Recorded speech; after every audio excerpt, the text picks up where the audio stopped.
Bonjour bien-aimés dans le Seigneur, nous sommes mercredi, après le direct d'hier soir avec Momolo, nous disons les valeurs de la prière, c'est une bonne grâce et c'est une bonne chose que nous sachions quels sont les avantages de cette vie de prière. Nous voulons lire Ésaïe 49, les versets 1 à 10. Sois béni Momolo et que le Seigneur continue à t'élever. Ésaïe 49, 1 à 10. Écoutez-moi, peuple lointain, soyez attentifs. L'Éternel m'a appelé dès ma naissance, il m'a nommé dès ma sortie des entrailles maternelles. Il a rendu ma bouche semblable à un glaive tranchant. Il m'a couvert de l'ombre de sa main, il a fait de moi une flèche aiguë. Il m'a caché dans son carquois. Et il m'a dit, tu es mon serviteur, Israël en qui je me glorifierai. Et moi j'ai dit, c'est en vain que j'ai travaillé. C'est pour le vide et le néant que j'ai consumé ma force.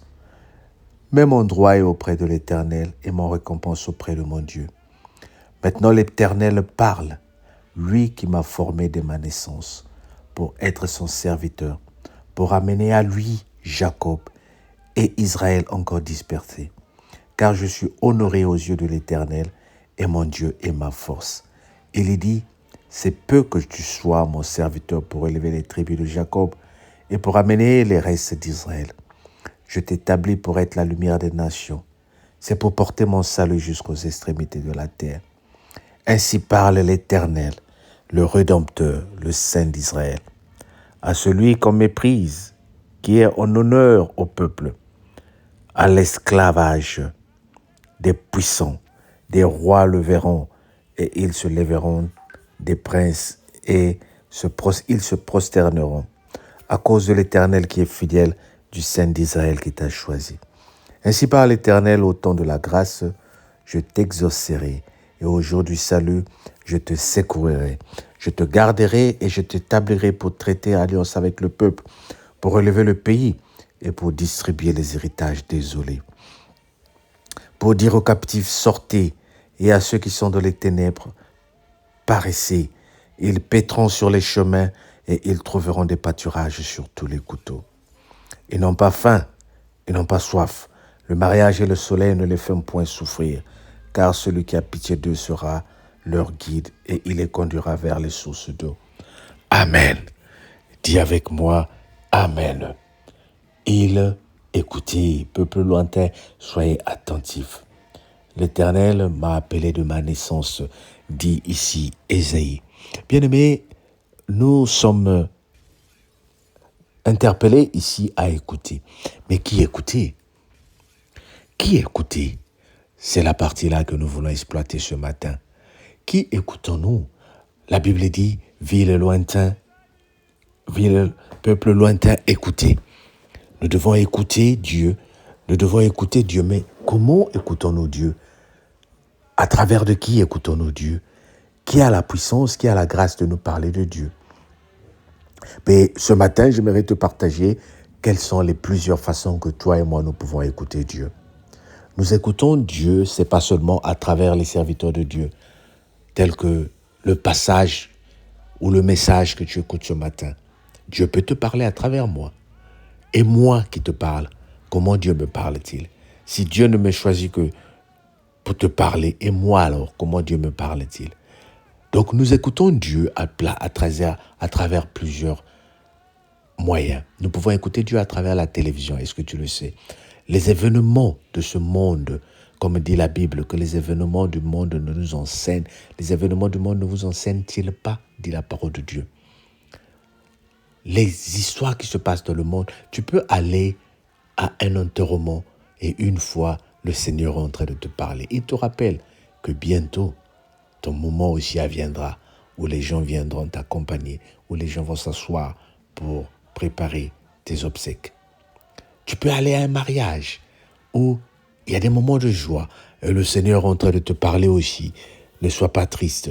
Toi aussi, ton moment viendra où tu vas te marier.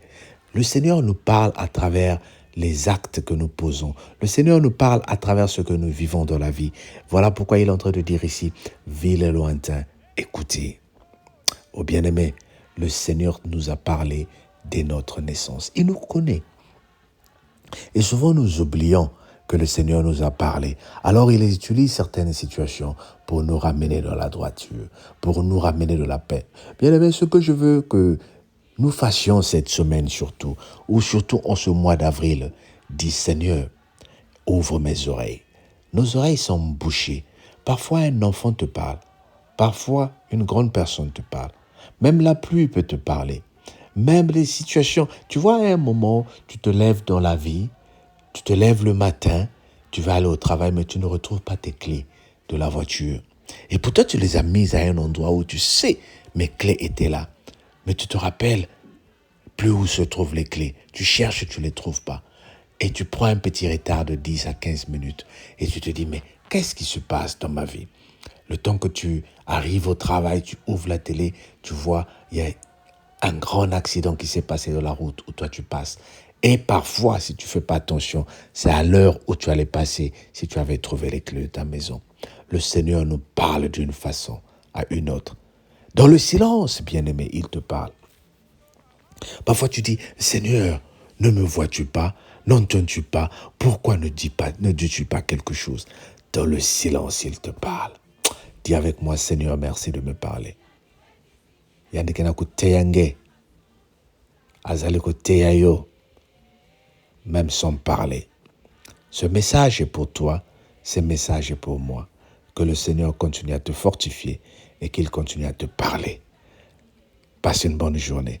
Mais abonne-toi, bien-aimé. Grâce à toi, le nombre des abonnés est en train d'augmenter. Nous sommes à 600 abonnés, qui ne représentent pas grand-chose, mais c'est une grâce que Dieu nous donne. Si nous pouvons atteindre 1000 avant la fin de cette année, tu seras béni. Que le Seigneur te bénisse. Bye bye. À demain.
Wameni bata